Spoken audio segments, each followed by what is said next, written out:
What is up, everyone, and welcome back to the channel. Today we get to take a look at one of SYM's most premium offerings in the small scooter market. It's the MMBCU 160 or the Mamba 160 or the Wild 160. Has a lot of names, but it doesn't take away from how special this little machine is, and the attention to detail on this thing is above and beyond what SYM usually does with its normal range of Symphony, Jet 14, Orbit, Jet 4X. This really goes above and beyond into the premium segment, and everywhere you look, it kind of shows it. But I'm gonna go into detail as we usually do, from front wheel to back wheel. We're gonna see everything there is to see, and then we're gonna take it out on the road and go for a ride. All right, starting off at the front, we see we're gonna go from bottom up. We see a 13-inch front wheel, 120 by 70 by 13. We have a 260 mil brake disc up front with a dual piston caliper. It's actually a little bit different and uses different brake pads than regular SYMs. It looks the same, but it's actually a little bit different. We have ABS on the front, of course, and ABS on the back. Moving on up, let's put the ignition on.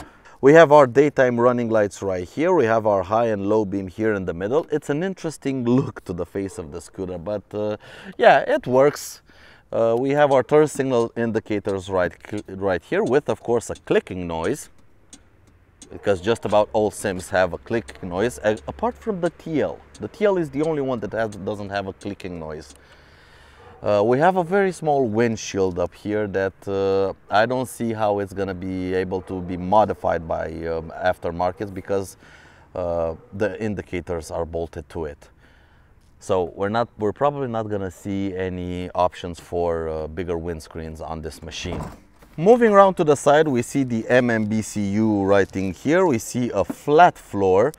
We see the passenger foot pegs. They're the kind of passenger foot pegs you push them in and they click out. You just push them in, they jump out.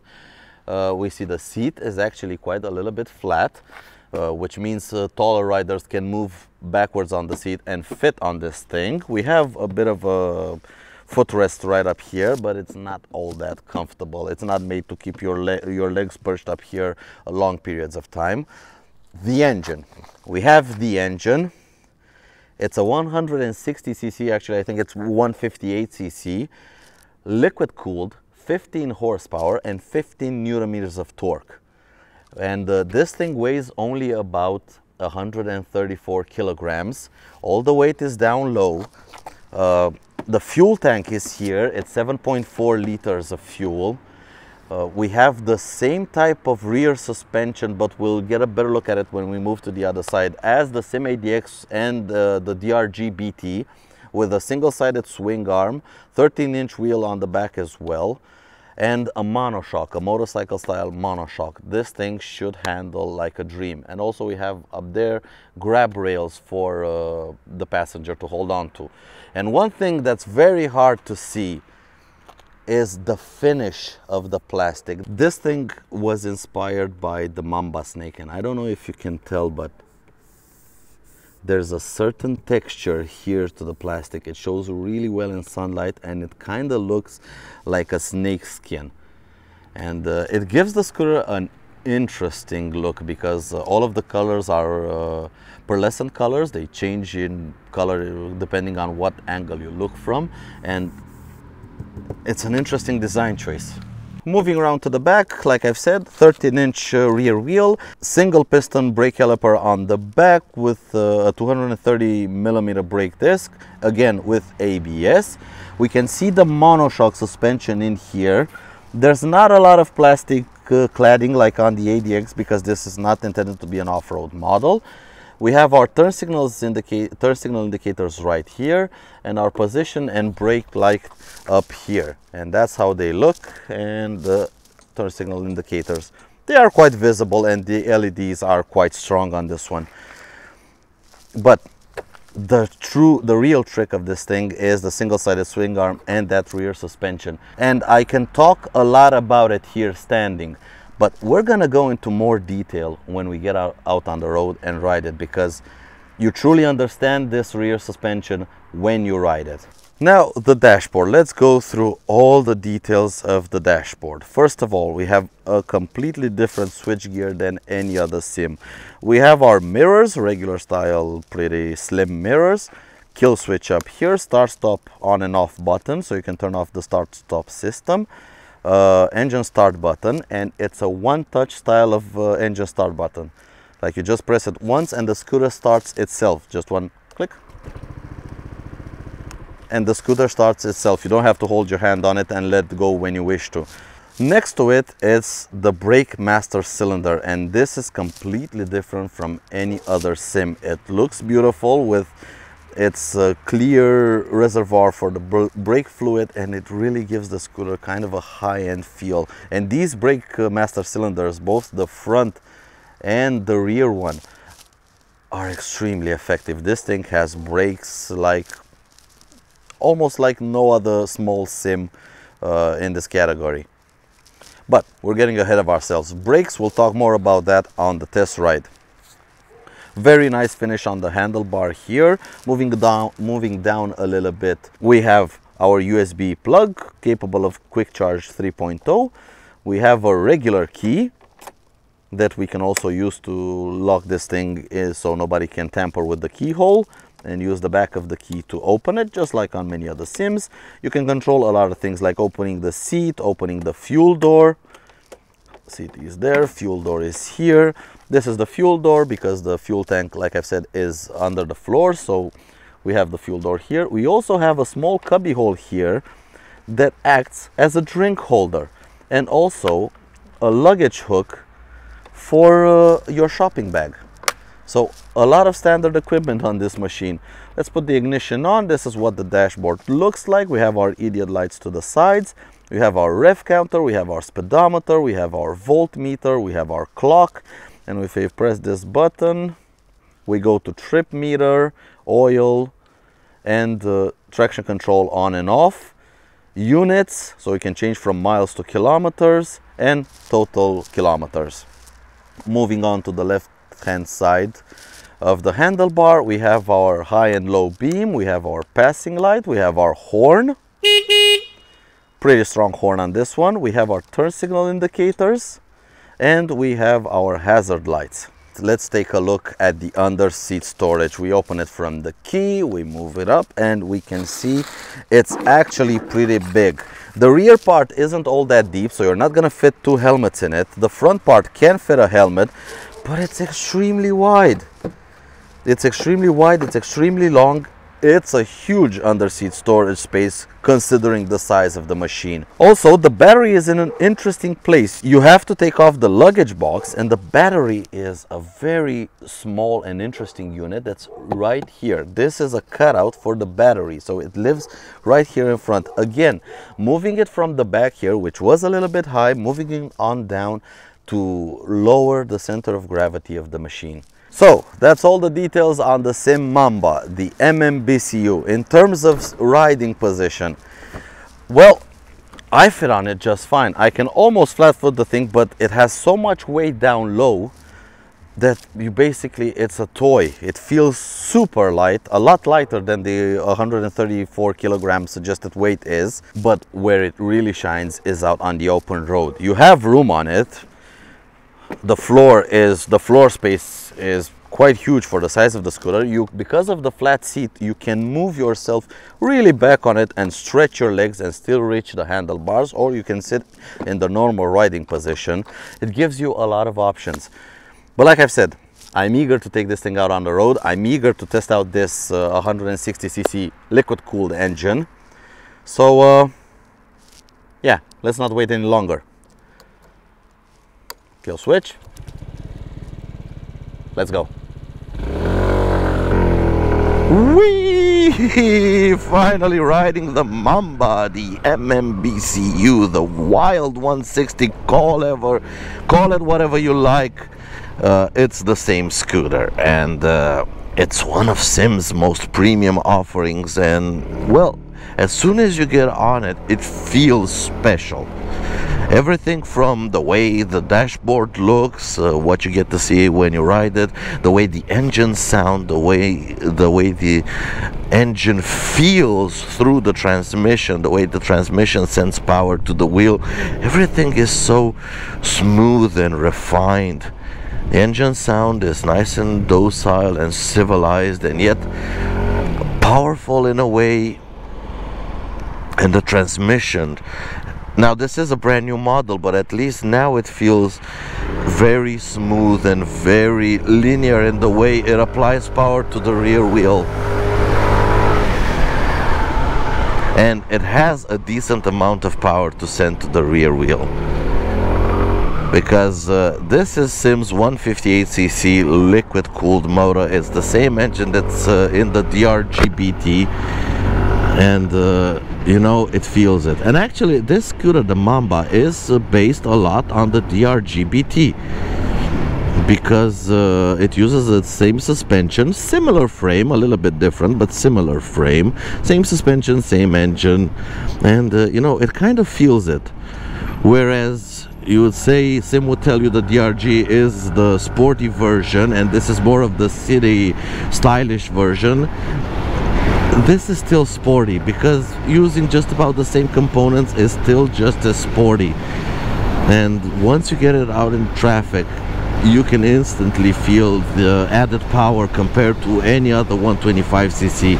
It just has that bit more of a punch to it every time you open the gas. It responds very quickly to your inputs. It gives you the power, it gives you the kick in the back. If you see a gap and you go for it, usually just a little bit squirt of the throttle and you're in it. And compared to other 125s or the 169 air-cooled, this thing doesn't run out of puff at 90 kilometers an hour. You still have power there. Actually, I've even taken it on the highway for a little bit of a top speed run, and it got up to almost 120 kilometers an hour on the straight. It was maintaining about 115, 114, and then with a bit of a downhill or wind from the back, you could get it up to 120, and it could go a lot further because it was sitting at 7,000-8,000 RPM at 120. So there's still room. If you get a proper downhill, you can get it up to 130, 135. And now we get to test out traffic filtering. Let's see. Very easy, and like I've said, the responsive engine really helps you in negotiate very tight filtering. And as soon as the traffic starts moving, just one squirt of the throttle and you're up to speed and going with the flow of traffic, and then you can reduce your speed. And thank you. Oh, really getting myself wet. Very quickly you can move to the front of the pack and get yourself around the city a lot quicker than you could.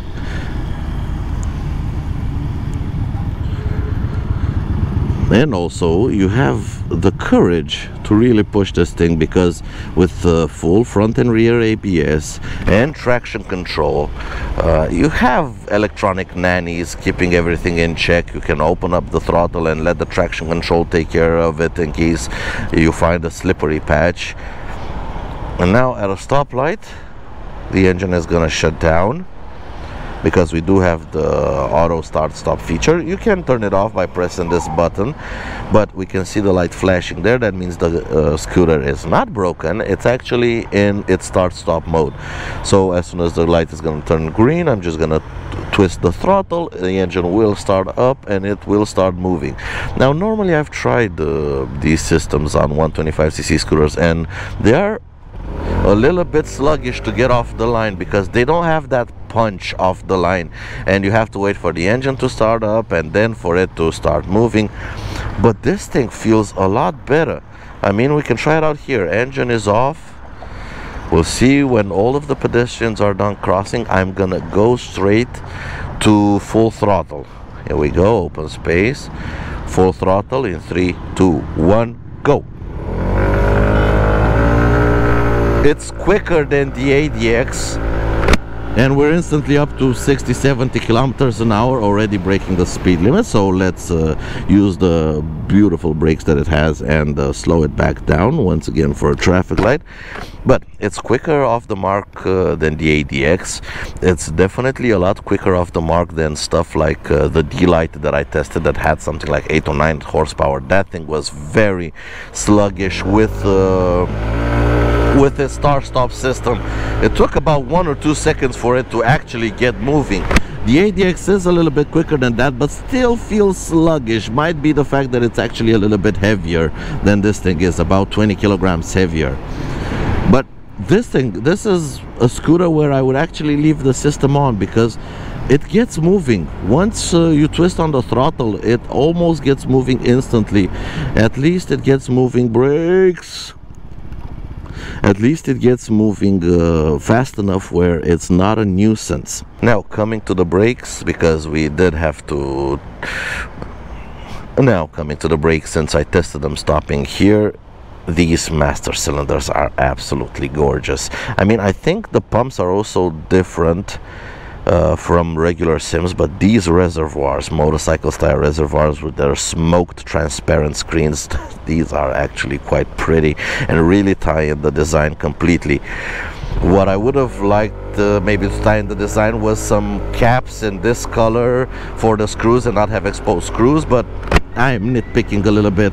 And also I would have loved some mirrors. They work beautiful. I see everything behind me, but they look a little bit cheap. And when you look at the dashboard, the handlebar finish, the buttons, the brake cylinders and the brake reservoirs, these mirrors kind of don't work. You kind of need something that looks a little bit more pretty. I can understand the minimalist design, but they look kind of cheap. They work well on the one hand, they work well, but they look a little bit cheap. So coming back to the brakes, it has similar braking system to all of the other small SYMs, but yet somehow everything is completely different. The brakes are different. Oh, seriously? Oh, fudge. So the brake discs are different, the brake calipers are different, the master cylinders seem different. The levers, you have long levers. They are similar to the ones on the Cruise SYM or the Maxim 400, so you get very good leverage on the pumps, and all you need is one finger on the lever and you can really apply some proper braking force, and that gives you a lot of confidence. This entire setup is extremely confidence inspiring, and you kind of have the guts to push it, because you know once you drop the anchors, this thing will come to a halt. Now where is this truck going? Because he's not signaling. Left, right, who knows? See, once again, the start stop, I am not turning it off, it just works. Come on, little mamba. And there's trash dropping out of this truck. Oh, if only you guys had some television. Also, another thing that's carried over from the ADX and the DRGBT is the rear suspension. That rear suspension is a total gem from SYM. I know even SYMs have a lot of scooters with dual shocks on the back, and a lot of manufacturers of scooters of this size go to the dual shocks on the back, and they work, okay? They work decently well. They give you a nice ride, a nice-ish ride. But the front fork on this thing is nothing special, although it feels a little bit more beefier than the front fork on regular small SYMs. But the rear suspension, it's just the same as it is on the ADX. This single-sided swing arm with this mono shock on the rear, and it works just as good as it does on the ADX. It doesn't, when the scooter gets on bumps, it doesn't get unsettled, even if it's under power. You don't feel the bumps. It really soaks them up. You can feel a bit of an impact, but you can feel it. You can feel that the suspension is soaking up the impact. It's honestly, this suspension system is the most comfortable suspension system that I have seen and that I have felt on any of these small scooters, regardless of manufacturers. The dual shocks work well, but sorry about that. The dual shocks work well, but when you get to this, it's just miles above the regular suspension system. It just works.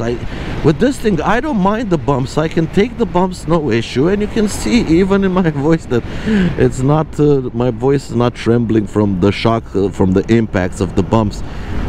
It just works. But one thing I do not like is the fact that SYM has gone the Honda route and they've put the horn here and the turn signal indicators and on the bottom. I've already pressed a couple of times the horn when I tried to turn off my turn signal indicators. I don't like it. Turn signal indicators are in the middle, horn is at the bottom. That's how all SYMs are. Why did you have to change it for this one? It might be the fact that this might actually be a Honda part the SYM is using from the same supplier, but and this corner with its bumpiness is a testament to suspension. I mean, that thing is extremely bumpy, plus you're in a bend, you're leaned over, plus you have to apply power. All scooters are jumpy back there. This thing, not a problem. Awesome machine. And yeah, if you get the opportunity to take one for a test ride, please do it, because although it's expensive, over 4,000 euros, believe me, it's worth it. It feels every bit better in every which way than a regular little scooter like your Jet 14, your Symphony ST. It just feels a lot better than any of those offerings, and you get your money's worth. The engine is nice and pokey and powerful with its 15 Nm of torque. The suspension system is premium and comfortable. The dashboard looks premium. The scooter itself, the finishes, everything looks premium and beautiful on it. Nothing rattles, no squeaks. Try one out. Try one for yourselves, because there's something about these premium little 125, 160cc machines that I really like. If you don't want a bigger engine but you still want that premium feeling, then take a look at something like this, or the ADX or the DRGBT. They are awesome machine, depending which one fits your lifestyle. Well, I'm gonna take this thing back and start a full day's work. And I hope you guys enjoyed the video, and thank you for liking, thank you for subscribing, thank you for sharing the videos. Hope to see you in the next one. Until next time, guys, take care out there, everyone, and ride safe. Bye.